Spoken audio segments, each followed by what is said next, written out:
Ele continua e fala que chegou a um ponto que até os herdeiros estão evitando essa treta, mas que eles ainda precisam acreditar no seu soberano. O Baiti fica se perguntando se ter fé nele enquanto eles esperam é realmente a única opção que sobrou. Aí o Bong manda essa: olha, eu vou levar o Yeon para a enfermaria. O Yeon tenta ajudar, mas o Bong mandou a real. Eu preciso dizer uma coisa, como eu já tinha dito, Uno, eu também acredito no nosso soberano, acredito nele mais do que em qualquer outra pessoa, mas eu não acho justo a gente simplesmente ficar dependendo só dele. Se nós somos os servos dele, a gente deveria fazer algo por conta própria. Se realmente não tiver jeito até ele voltar amanhã, a gente deveria, pelo menos, reunir mais cadetes. O Uno, ouvindo isso, fica meio para baixo e frustrado. O Bong até pensa que talvez tenha pegado pesado demais na bronca, mas o Uno começa a rir e disse: quer saber, você está totalmente certo. A gente não deveria ficar só dependendo dele. Como servos, nós temos que ser os pés e as mãos dele. O Uno ainda completa dizendo que o Bong é realmente o mais dedicado de todos ali. O pessoal em volta começa a falar que ficou impressionado com ele, dizendo que ele até que tem boas ideias às vezes. Ele se propõe a parar de enrolar, se apressar e ir atrás de mais gente. Na manhã seguinte, por volta das 8 horas da manhã, os instrutores vão até a área de detenção do Prota, se perguntando se ele aguentou firme aquilo tudo. Quando chegam lá, eles avisam que aquele é o dia final da punição do Yeon e pedem para abrir a porta. O instrutor vai até o cadete 7 e fala que a punição dele finalmente acabou. Só que o Prota está lá, tranquilão, meditando. Ele abre os olhos e olha para eles, deixando todos os instrutores chocados. Quando o garoto sai, ele está com uma aparência ainda melhor. Os instrutores comentam entre si que o corpo daquela criança está sem dúvidas muito melhor e que, deixando isso de lado, aqueles definitivamente não são os olhos de alguém que passou 5 dias trancado em uma caverna escura. Eles dizem que os olhos dele estão brilhando mais do que nunca. Eles lembram de perguntar o que raios aconteceu com a camisa dele. Só que quando o Prota mostra a camisa, aquilo está fedendo demais. O instrutor reclama, perguntando que cheiro horrível é aquele e o que ele fez com a roupa, jogando aquele troço longe. Eles olham para dentro da caverna e comentam que não tem nada demais ali, está tudo normal. Eles resolvem apenas descer, enquanto o Prota fica aliviado, pensando que ainda bem que eles deixaram passar o buraco que ele tinha tampado com pedras. Ele aproveita e pergunta quantos distintivos ainda restam. Os instrutores notam que ele ainda não desistiu e respondem que sobrou apenas um. O Prota pensa consigo mesmo que esse último só pode ser o do instrutor sênior. O instrutor fala: você já devia saber que o meu distintivo não é a única solução disponível. O Prota respondeu dizendo: eu sei disso. Sei que posso ir atrás de outros cadetes. Mas eu quero ir até o Oji-Shang agora. Os instrutores ficam surpresos com a audácia, mas pedem para o Prota tomar um banho antes, porque o coitado está literalmente exalando um puro cheiro de voodoo. Tirando a parte de ele estar fedendo igual a um gambá, o instrutor pergunta para o garoto se ele perdeu a cabeça, dizendo que ele não devia ser precipitado e que deveria fazer algo que estivesse dentro das suas capacidades. O outro instrutor concorda e mandou essa: ele está certo, você não deve fazer mais do que consegue, nem tentar esse tipo de loucura só porque está desesperado. O Prota pensa um pouco e agradece o conselho, dizendo que se realmente parecer muito difícil, ele desiste durante a luta. Ele pede para darem só mais uma chance. Um dos instrutores começa a resmungar: essa criança não aprendeu nada com a punição. Por que você vai aceitar um desafio tão difícil assim? Ele questiona essa história de desistir no meio da luta, duvidando que o instrutor sênior vá ter tanta misericórdia assim nos golpes. Mas,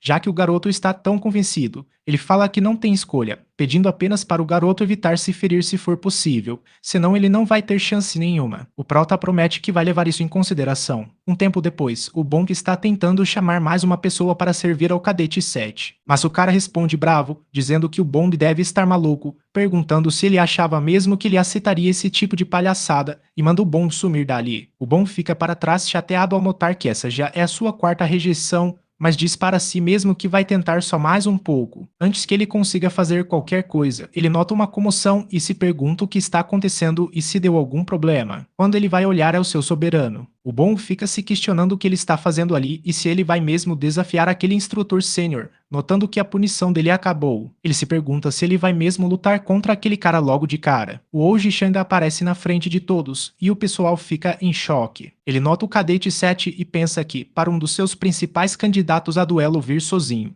Isso é algo bem curioso. O prota cumprimenta o instrutor. O Oji-chan respondeu dizendo, já faz um tempo, e bom trabalho aguentando o centro de detenção. Mas me diz, você prefere lutar usando uma espada de madeira ou prefere ir na mão limpa? O prota respondeu dizendo que prefere ir só na mão limpa mesmo, e o instrutor concorda em começar. Todo mundo em volta fica super animado com aquele desafio, enquanto Bon fica surpreso e cheio de medo. O Oji-chan invoca o seu Ki e entra em pose de batalha. Todos notam que o espírito de luta dele é absurdo de grande, se perguntando se o cadete 7 vai mesmo conseguir derrotar ele, lembrando que até o cadete 5 amarelou e desistiu. O prota pensa que perdeu muito tempo com a punição e que, para ganhar o apoio dos outros cadetes, ele precisa fazer isso funcionar. O Oji-chan manda ele vir com tudo, dizendo que vai deixar ele dar o primeiro ataque. O prota lembra que no culto o poder é tudo e essa é a melhor estratégia, então a única coisa que ele precisa fazer é provar o quão habilidoso ele é. Ele diz ao Oji-chan que está ansioso para aprender com ele, mas, no segundo em que solta o ar, ele simplesmente desaparece e surge na frente do instrutor com um único avanço violento. Ele chega colado no Oji-chan, deixando o cara totalmente surpreso. O instrutor nota que ele é rápido demais,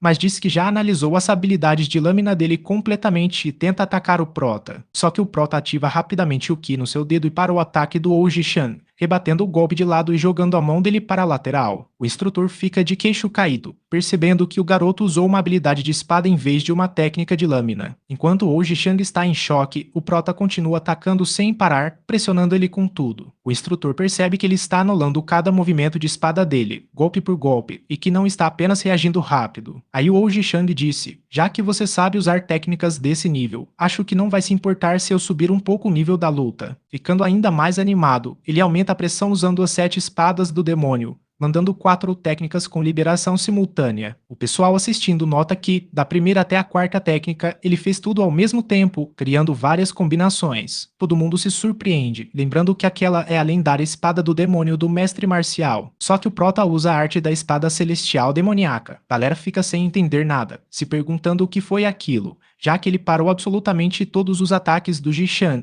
levando ele ao limite. Porém, quando o prota nota algo estranho, ele percebe que não dá para bloquear aquela técnica de espada específica. Ele pensa rápido que precisa preparar o seu Ki defensivo, mas acaba sendo atingido e jogado para o alto pelo impacto. Todo mundo ali volta fica sem reação, sem saber o que fazer. O Ji-chan cai atrás dele depois de receber o contra-ataque. O prota pensa que aquilo foi exatamente como uma realidade aumentada. As 7 espadas e a espada destrutiva são extremamente parecidas. O Ji-chan começa a ficar revoltado e invoca ainda mais Ki. O prota nota que o espírito de luta do instrutor não diminuiu nada e que o duelo ainda não acabou. O Ji-chan pensa que ainda bem que usou o Ki das 7 estrelas para aguentar aquele golpe, porque se eles estivessem usando espadas de verdade, ele teria morrido ali mesmo. Ele reconhece que, mesmo sem ter usado suas técnicas especiais, ele não pegou leve com o garoto, e pensa que precisa elogiar o Yeon por fazer ele querer duelar com tudo o que tem. O prota nota que o instrutor soltou todo o seu Ki e assume outra postura. O clima ali fica tenso e pesado de verdade. O prota lembra de ter ouvido que mestres marciais conseguem expulsar o Ki alheio dos seus corpos, então aquela luta não vai acabar só porque ele acertou o primeiro golpe. O Ji-chan fica com um olhar meio doido e olhou para o Yeon dizendo, e agora, porque a gente não se diverte mais um pouco? Só que, no meio da fala, ele sente algo estranho e para na hora. Toda aquela pressão gigante simplesmente desaparece. O prota fica sem entender nada do que está rolando e se pergunta por que o cara está diminuindo o espírito de luta de repente. O Ji-chan respondeu dizendo, eu estou extremamente impressionado. Você é o exemplo perfeito de alguém que melhora a cada dia. Ele pensa consigo mesmo que talvez um monstro que desafia a imaginação tenha nascido na linhagem principal. Ele simplesmente cancela qualquer plano que tinha antes, pega o seu distintivo e entrega para o prota, dizendo, como instrutor, eu admito que perdi hoje. Você está mais do que qualificado para ser um líder. O prota agradece ao instrutor. O pessoal em volta fica desacreditado que ele realmente conseguiu, chocados com o rumo que a luta tomou. O Bon,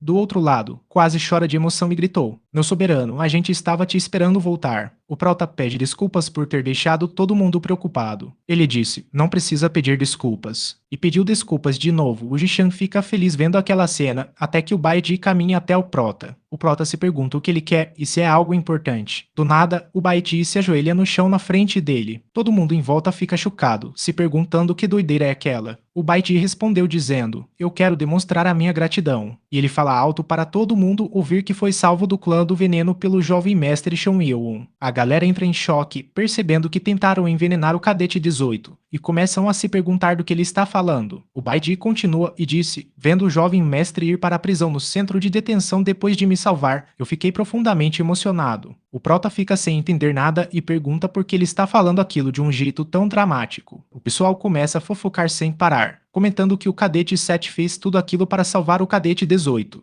perguntando por qual motivo ele estaria ajoelhado e por que fizeram isso com ele. O Baiti olha para o Prota e disse, eu juro dedicar a minha vida servindo ao jovem mestre como seu servo leal. E ele fala isso totalmente vermelho de vergonha. O Prota finalmente entende a jogada, percebendo que o cara bolou aquele plano sozinho. A fofoca só aumenta ao redor, com o pessoal comentando que o cadete 18 agora é servo do cadete 7 e que ele fez tudo para proteger o seu subordinado pelo bem dos seus homens. O ONU chega perto e fala, o Baiti fez um bom trabalho, mas esse discurso dele foi meio vergonhoso, pai. O Baiti respondeu dizendo, essa vai ser a última vez que eu aceito uma ideia sua. O ONU só concorda, dizendo que entende o lado dele. Enquanto isso, outro instrutor vai falar com o Ji-chan e pergunta se ele está bem. O Ji-chan respondeu perguntando, você acha mesmo que eu estou envergonhado ou algo assim? Ele mereceu esse distintivo com as habilidades dele em uma luta honesta. O outro instrutor concorda e disse, ele é mesmo um garoto incrível por ter aprendido uma técnica tão maravilhosa. Será que ele aprendeu isso com o guardião direito também? O Ji-chan respondeu dizendo que, já que ele é um grão-mestre, é bem provável que sim. O instrutor fica refletindo, se perguntando por que alguém tão renomado por suas técnicas de lâmina iria ensinar uma técnica de espada para o seu aluno. Ele aproveita e pergunta se o Ji-chan não vai ao escritório. O Ji-chan manda ele ir na frente, dizendo que vai tomar um ar fresco primeiro. Ele sobe e acaba se encontrando com o sublíder Muon. O Muon fala que o Ji-chan finalmente chegou e lembra de quando falou para ele parar por ali mesmo, perguntando se ele não teria dito aquilo por telepatia porque percebeu que ele tinha perdido o controle. O Muon respondeu dizendo, qualquer um teria reagido do mesmo jeito ao enfrentar técnicas daquelas. Na minha juventude, eu lutei em centenas de batalhas contra as forças da justiça e do mal e, obviamente, lutei ao lado do seu.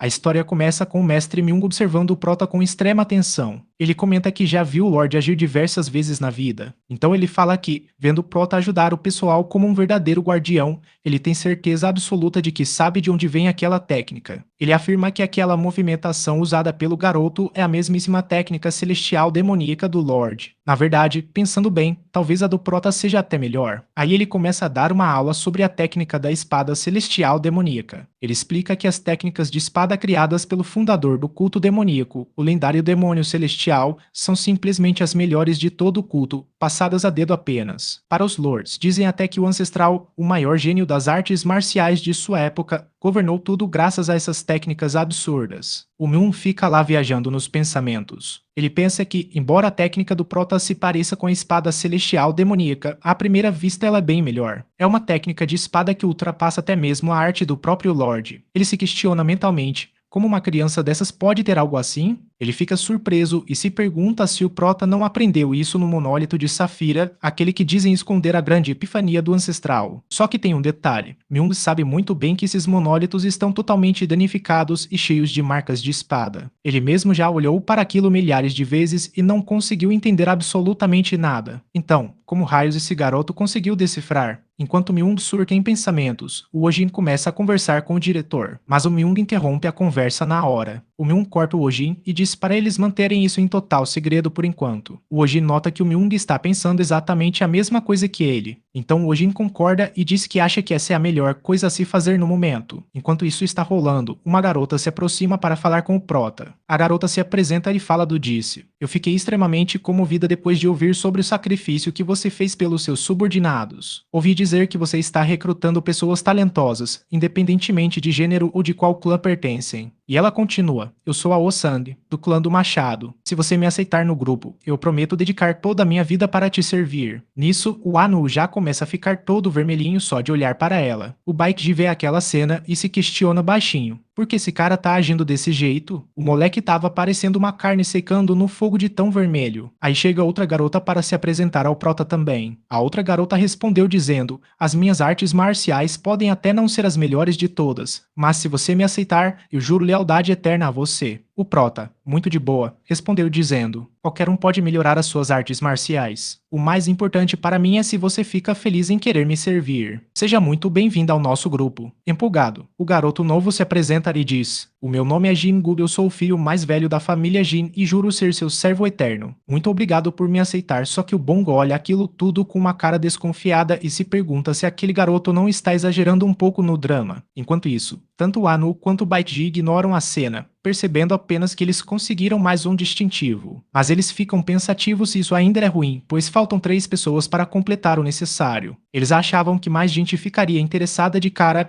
mas como só conseguiram mais um distintivo, será apenas uma questão de tempo até que mais pessoas decidam se juntar. O Prota então olha para o lado e questiona: onde estão os outros subordinados? O Baekji fica meio sem graça e não tem muito o que responder. O Anu toma a frente e fala do Disse: primeiro, nós precisamos achar um local mais privado para conversar com calma. Todos concordam e vão até um canto mais sossegado. Lá, o Prota começa a entender a situação do grupo. Ele nota que o Wonyo e o Wong Daimyung acabaram saindo. O Prota se vira para os que ficaram e diz: eu agradeço muito ao Moonyo e ao Ilmin pelo esforço de tentar persuadir as pessoas. Os dois respondem dizendo: a gente que agradece a você por retornar em segurança. Mas aí o Prota lembra de algo e pergunta: e onde está o João? Nessa hora, todo mundo fica com uma cara péssima. Clima pesa, mesmo vendo o Primão. O Prota pede para eles falarem logo o que aconteceu. O Anu toma coragem e respondeu dizendo: é por isso o Jong acabou sendo hospitalizado. O Prota escuta aquilo e guarda a informação. Ele nota que o Myunda ainda não perdeu a sua audácia. O Baekji, vendo o Prota tão calmo, percebe que ele está completamente diferente de antes. O Prota ainda está com muita raiva por dentro, mas agora consegue manter suas intenções assassinas sob controle e estáveis. O Baekji percebe que ele é provável e felizmente não vai agir de forma imprudente como fazia antigamente. O Anu pergunta ao Prota o que ele gostaria de fazer a respeito disso.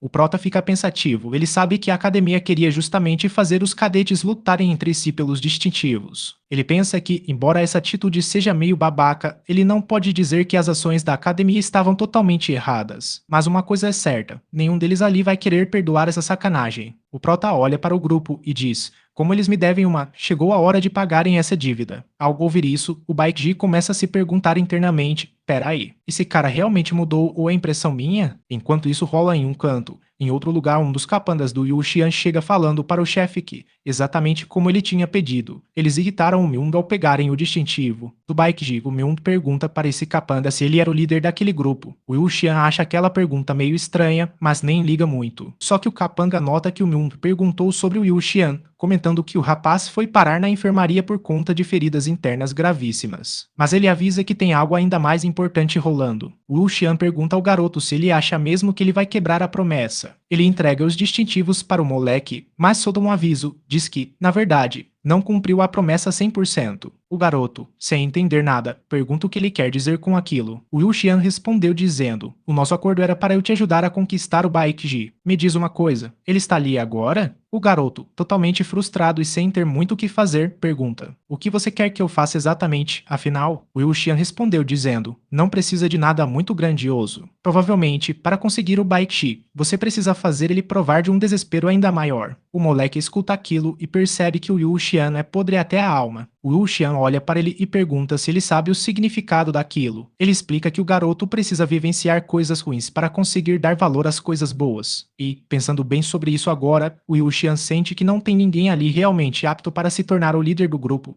principalmente depois que o Jong Soo foi completamente obliterado. O moleque quase não acredita no que está ouvindo. Nisso, o Yu Xian chama o Yonpa e fala do Disse: eu vou te dar mais uma chance. O moleque fica todo felizinho na hora. O Yu Xian continua dando as ordens. Pegue aqueles homens e acabe com o Baekji. Acabe com o grupo do Youn e pegue o distintivo deles. Você já sabe como fazer isso, é bom não cometer um erro estúpido como fez antes. O Yunpa respondeu dizendo: eu prometo que não vou te decepcionar. O Yu Xian finaliza: se vocês conseguirem pegar o distintivo deles, vocês devem formar um grupo com esses homens sob o seu comando. Com isso, vocês ainda conseguem um líder de grupo. Vai ser bom para todo mundo. O moleque Bike percebe que o Liu Xian só quer que eles sejam os seus capangas e fica totalmente frustrado. Enquanto isso, em outro canto onde tem uma galera treinando, chegam alguns cadetes falando sobre o Myung e perguntando se ele é o líder do grupo 6. Aí o Yonpa chega se achando e fala: "Eu sou o cadete 200, ele vai se apresentar para eles." Mas o Myung nota outro garoto mais atrás. O Myung percebe que os caras atrás dele são exatamente os mesmos que ajudaram a perseguir o Baekji no dia anterior. O Myung pergunta diretamente: "O que vocês querem aqui?" O Yonpa respondeu dizendo: "Vou ser bem direto com você. Eu gostaria de pedir a sua ajuda, pois preciso de um distintivo para conseguir passar no terceiro teste." O Myung dá uma risada debochada e manda ele não o fazer rir. Ele pergunta por qual motivo ajudaria se não existe vantagem nenhuma para ele nisso. O Myung manda o garoto parar de atrapalhar o treinamento dele e dar o fora dali. Mas o Yonpa rebate e pergunta: